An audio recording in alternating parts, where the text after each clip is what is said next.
আপনার কোন 1 মণ চিনি যদি 5 মণ পানিতে ঢালা হয়, তারপরে ছাঁকনি দিয়া ছাঁকা হয়, 100 গ্রাম আবর্জনা বেরোইব না?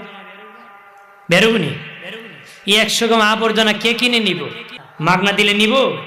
কিন্তু 100 গ্রাম যতক্ষণ চিনির সাথে মিশ্রিত ছিল, বাজারে চিনির মূল্যে বিক্রি হয়েছে। কথা হয় না? এর চেয়ে সহজ উদাহরণ আমার আর জানা নাই। এই জন্য হাসরের মাটি নেকি যার বেশি, গুনাহ যার কম, এদের গুনাহটাকে নেকির মূল্যে বিক্রি করা হইব। আর যার, রাসূল বলেন, হিসাব কঠিন হবে আর এক দলে, তারা কারা? গুনাহ বেশি নেকি কম। রাসূল বলেন আল্লাহ তাকে জিজ্ঞাসা করবেন, কেন গুনাহ করছ? কম। আল্লাহর কাছে দাঁড়ায় মিথ্যা কথা কইবে। আপনার কোন আল্লাহর সামনে যারা মিথ্যা কথা কয়, ওরা আপনার সামনে আমার সামনে কি করবে? বুঝেন দুনিয়ায় কত চাপা ডাক করছে।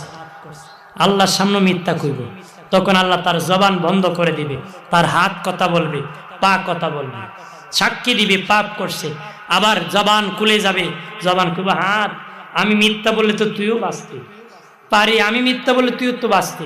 হাত বলবে তোর মতন নাফরমান নাকি? আল্লাহ জীবনে একবার জবান দিছে আমি মিথ্যা বলবো, এত বছর তোর জবান দিয়েছে শুধু মিথ্যি কইছো।